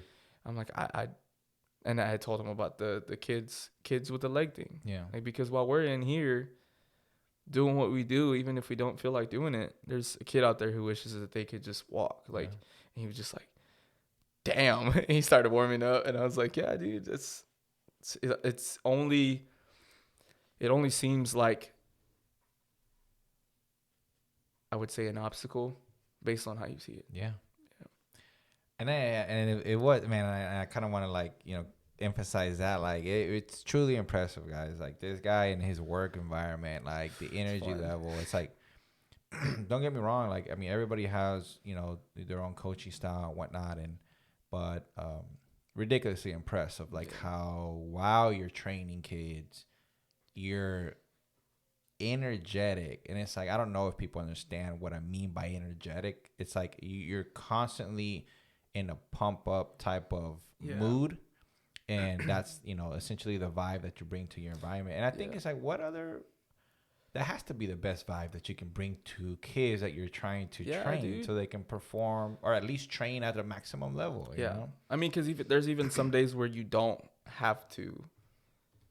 And so the thing about it is too, is like, on the days where I'm like that, sometimes kids aren't like that. Exactly. So they have no choice. Exactly. Like, hey, dude, I don't care if you just broke up with your girlfriend. Yes, cry about it, but not in these doors. Yeah. And then sometimes it goes the other way around, where it's like, I have a kid that actually went through something really big, and I'm like, hey, you can walk out or you can get the work done. Make a decision. And then that's where it's kind of like those days where you don't want to show up. And once you finish, you're just like, damn, I'm glad I did. Exactly. Yeah. And so sometimes I'm not full of energy because I know, like, a kid's coming or something had happened. And it's sometimes you just know, like, the demeanor of kids. Like, I've had kids sometimes that came in and I just knew something was wrong, and then you kind of pull them aside, like, hey, like, are you good? And they're just like, no, this happened. Sometimes they need that, bro, because sometimes they don't get it at home, and that's like my biggest thing, to where, like, some kids obviously don't have that, so we have to be the person for it, and then that changes them, like, insanely. So yeah. It's funny that you bring that up, because I was talking to my big brother yesterday. What's today? Saturday. Yeah, and he's a nurse. So he's a nurse. Yeah. And before he got into nursing, he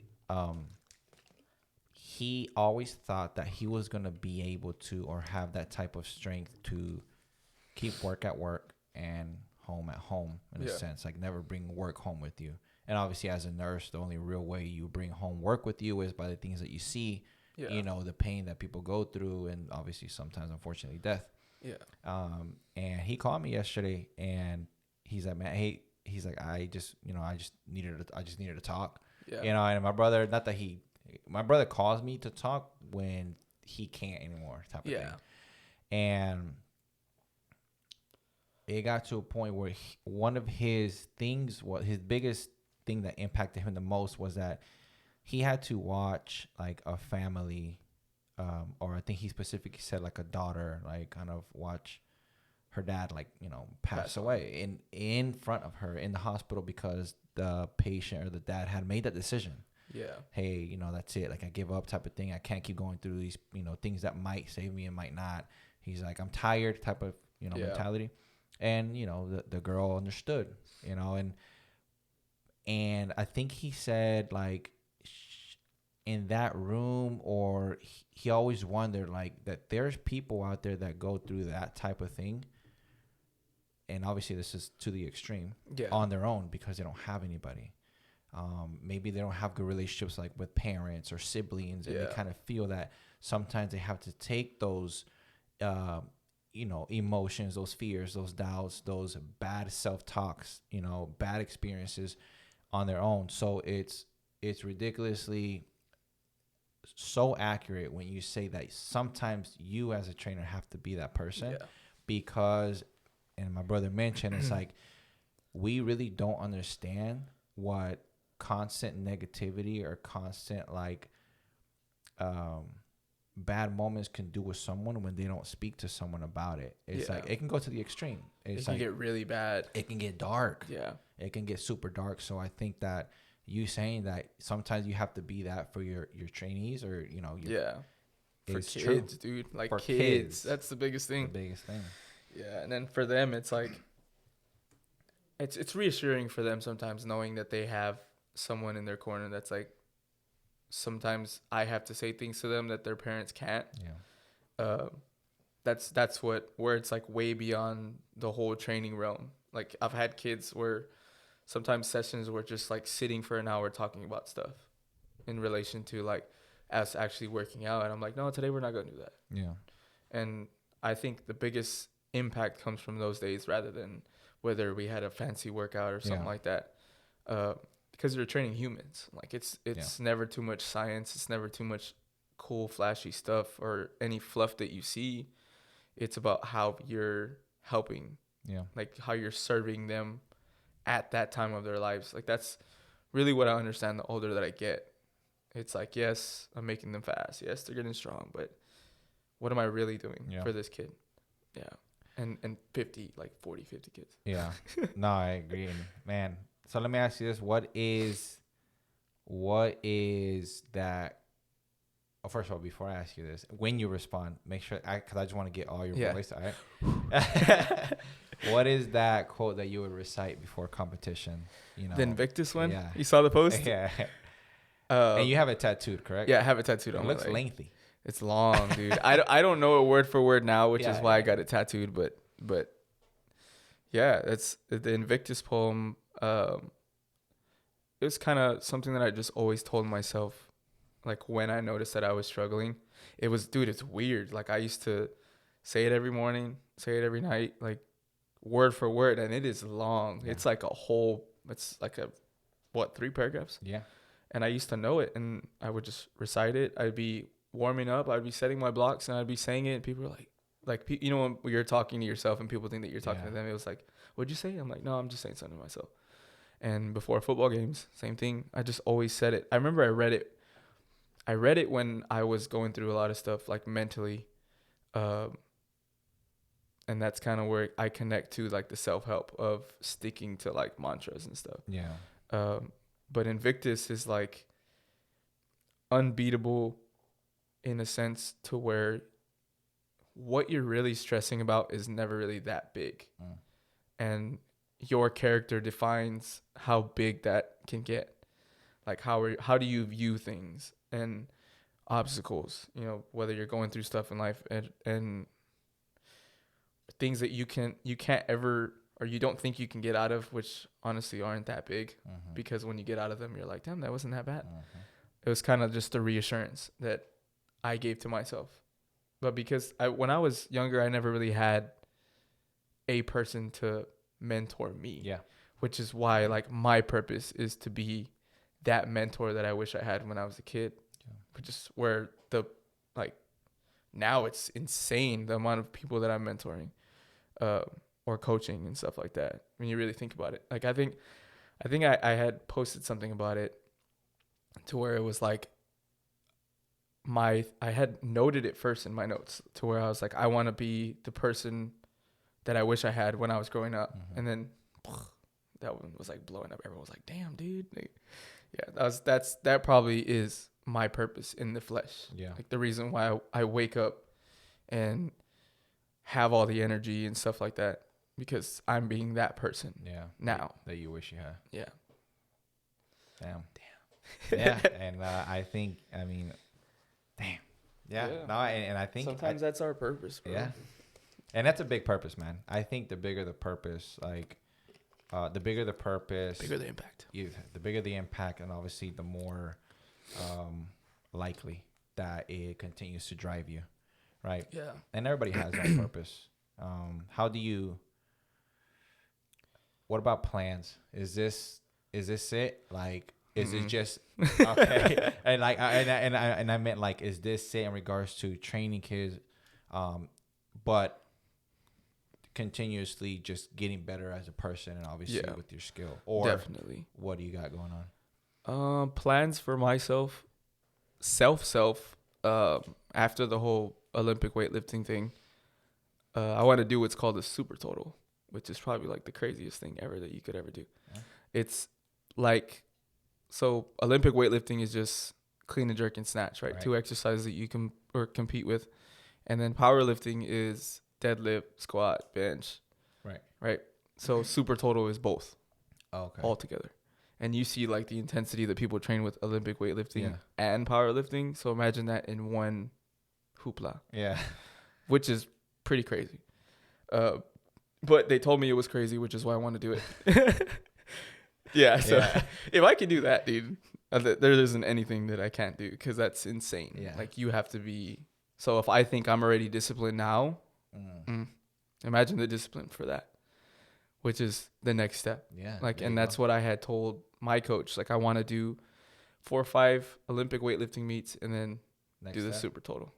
Like, let's make it even crazier. And that's the next step that you always go for. So that's for me. I'll always be doing something. Yeah. Like, that's something that I've made for myself. Like, as far as like, honestly, for my health. Yeah. The biggest thing, like that, the soul, like I want to stay healthy. Why? Because when I was a kid, my dad was like, wait till you get older. You're going to have, I was like, don't motivate me like that. Cause I'll be jacked at 50. Yeah. So for plans for like the profession and coaching, I want to, which is something that I've honestly already taken a lot of notes on. Next thing I need to do is coaches clinics. Okay. Which is what I really want to push. Like, cause our disconnect is like, especially from the private sector realm in relation to like the high school coaches, I want to bridge that gap. I want to allow coaches to come in and all of us collaborate on stuff that we honestly don't collaborate on, which can easily be communicated the right way. Yeah. Whether coaches dislike me or like me, I really don't care. But if I can make a decision to put us all together to help for the benefit of the kids, I'll do it tomorrow. And that's like, who would benefit the exactly the biggest. And that's my vision. Like, that's what I want to push. Like, you know, I know it's going to be shaky in the beginning because it's like, oh, well, this, whatever. He's a kid. I'm already past that. Yeah. I'm just ready to rock with whoever comes. Exactly. Because I know it's going to benefit the kids. Yeah. Because it's not even about me at this point. And I was going to say, I mean, I think you're going to find out real quick which coaches are about the kids and which ones are not. And it's like, you kind of put them into a decision. Exactly. To either expose themselves or not. Or not. And you'll find, and that's what we need. Exactly. So will I look crazy doing it? Yes. For sure. I'm crazy in general. I could care less how crazy I look. That's kind of what I want to push for us, because that's been the revolving door that everyone gets stuck in. Oh, well, we make a kid athletic and then they get coach strong. And then it's like, okay, well, why are they getting coach wrong? Well, the coach isn't educated. Mm-hmm. So then how do we educate the coach? We do it ourselves. Or you give them that, I don't even say education. I say the experience and the knowledge, like the true knowledge behind it. And then that's what changes the kids and changes this whole valley mindset to where it's like, I don't need to go to him. I'm already doing it here. And it's like, look at the results. Yeah. Why do we get beat every third round or every second round? Where's the disconnect? What are we not doing? And then that's where I want to push to do what we should be. So coaches clinics is one thing. Dude, I've had so many opportunities to move, but I just can't, because I'd say like 8 to 10, bro. It's just a matter of me saying yes and leaving. But until I have done that whole coaches clinics thing is probably what's going to keep me here. Yeah. Because I cannot leave a place worse than I left it. You also can't leave a place where you know you can provide a solution and not provide it. Exactly. Because then that has to make you, because then I'll live with it. Exactly. And be like, dude, like, why did I just leave? Had the opportunity to really potentially make a massive difference. Yeah. to everyone, everything, and everything, right? And it's like, and if you have the opportunity and you don't, then that's in itself you have to live with. And it's your fault. Yeah, exactly. I and mean, then so that's like the biggest thing that I want to do, and I've been taking notes on it. You know, how can I communicate with these coaches? It's definitely going to be free. yeah, 100%. Yeah, so that's where we'll really find out who really wants to. Exactly, because now there's no real barrier to entry. Yeah. Oh, it's too expensive. No, it's free, bro. You got to show up. I'll have coffee. I'll have donuts. I got you. Yeah, and that's what I want to do. Yeah. The most, like, if I can mentor kids and adults and athletes, then I can definitely put myself in that realm. Yeah. Whether I'm 18 or 25. Yeah. Like, I just feel like I have way more to give to everyone, even whether they like me or not. I have so much to give, and I want to live that to the fullest. Yeah. Damn, man. Like I said, the bigger the purpose, man, the bigger the impact. Yeah. And the more likely that it's going to continue to drive you. And I think you have a ridiculously sound goal that not only, benefits yourself. On the contrary, it's primarily built to benefit everyone. Yeah. So before the podcast is over, I need to get this out because I'm like, not that I've been like focusing on, whenever I was like, I know what I was trying to say, like consistent. This. Oh yeah. Okay, so you have to be consistent enough to be disciplined, right? Because you have to always be disciplined. Because if you take breaks and things break, right? But you always have to be disciplined enough to stay consistent. Yeah. Right. So it kind of like revolves. Exactly. It's like a mirror. Exactly. Yeah. So it's like, and that's why I'm not trying to go back to it, but that was my question for you. Mm-hmm. It's like motivation or discipline. And for me, it's discipline. But oh my gosh, I welcome motivation any day. I'm not anti anything. Oh no, no, I'm not anti motivation. I mesh the both together. Yeah, that's kind of what I do. Man, I think just because this is the longest podcast, and I'm nervous about the capabilities of my camera, I think we'll cut it around there. But man, before we go, Angel, is there anything that you want to say, like for you, for the listeners? Yeah. What do you got, man? What's Angel the Prophet's got to say, before we go? I'm one of your trainees right now. You know what I mean? Yeah. Like you're speaking to a trainee, one of your kids. It's like kind of like the what's the best advice you can give in one sentence. And I don't want to put this out like he's not coming back. He's coming back to the podcast. I said that before this even started. Yeah. So. Man, dude, like if I was to say something and they were my last words, probably know your value. Yeah. Whether you're a coach, whether you're working in an office, whether you're on the streets. Yeah. Just know your value. Know your value, know that you are capable of anything that you set your mind to, which is like super cliche, but dude, it's never been true. It's way more powerful than you think. Yeah, like know your capability. Then the thing that you don't think you can do, go and do it. Yeah, right now. The things that you think are the scariest is probably the ones that you should do. The things that you should walk towards. Yeah, those will build you. Yeah, those will build you into the person that you need to be. Yeah. Man, I usually don't say things at the end of a podcast, but one thing that I do kind of want to emphasize is like, I just want, if any listeners, made it this far, to be really careful if they're being caught in that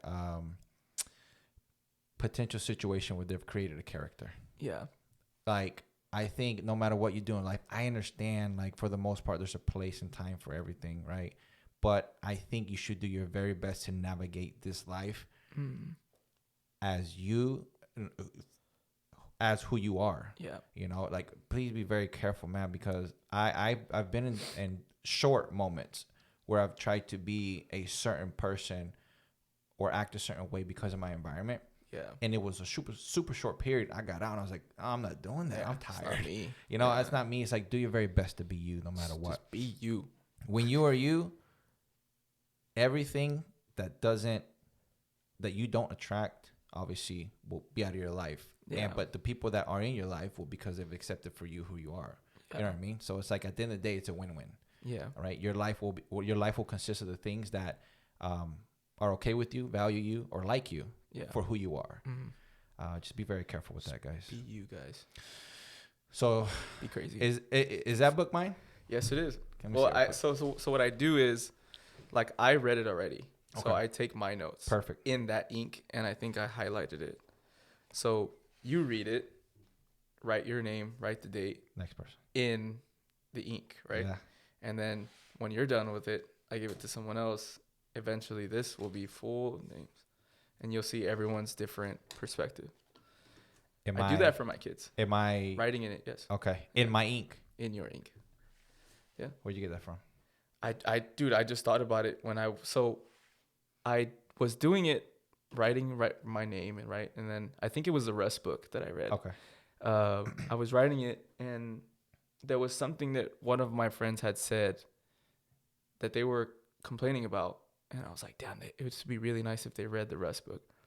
And so I had my name and stuff. I'm like, you know what? You do it, and you write yours in your ink. And now I do that with some of my kids. Yeah. Like when I know they're going through something that they're complaining about or struggling with, I'm like, hey, read this book. Dude, if I give someone a book, like, and I'm glad I'm that person to where it's like, hey, you should read this. Yeah. People are like, I got to read it. Yeah. Like tomorrow. Exactly. Yeah. Because it's for a reason that you're saying so. Yeah. And so, like, now I have kids texting me like, dude, this book that you gave me is insane. And I'm like, yeah. But I was like, but I tell them, you don't read it just to read. Exactly. You read it to understand. Yeah. Like what I'm trying to tell you without being able to tell you. Yeah. And then that's where this came in. Cool, man. And I do it with all my books. Good. Yeah. I'm excited, man. Like I said, I'm a big reader, so I'm excited to read it, and I'll definitely. And it's more like even if you have to piece it out to soak it better kind of thing. Because I know even when I read, when I read, I don't know if this sounds crazy too, but so I have all my different realms, right? Coaching, whether it's business, self-help, and performance. I have 4 different books. So when I go read, I'll read one. When I know that I'm not understanding it, I'll slide that one over. Next one. Oh, that's not bad. Yeah. It's probably the best I don't know where I got that from, but it's probably the best tactic that I've done with my reading. That's very interesting. Yeah. Like all the things that you want to improve at, if they were labeled, have them separate in whatever book. And that's why, like, now I'll buy 3 books and I'm reading 3 at once. Like right now I'm reading 4 at once. Yeah. Like I think I'm reading the 50 Cent came out with a book recently. He's an author that you need to read. Really? I mean, yeah, I can see that. Damn. What else? And I'm reading a performance book for high level athlete training. And then there's other 2. Yeah. Cool. It's fun. Cool, man. Reading's badass. Read. No, it really is, man. Read if there's, I mean, it's between screen time and reading. For me, it's reading. I know everybody's not, into the. Yeah. If you don't read on a book, read on your phone. Yeah, for sure. You're basically doing it on Instagram and TikTok. No excuse, man. Yeah. The amount of words you read on your phone every day is probably a whole book and more. That's a good point. Yeah. But, all right, guys, we'll cut it there. This is episode 20 of the A7E podcast, guys. We are officially out of the teens and we're into the 20s. Thank you so much for listening. If you enjoyed the episode as much as I did, guys, please consider liking, subscribing. You guys share it, everything. You guys have no idea how much that means to me. Like always, until next time, be you.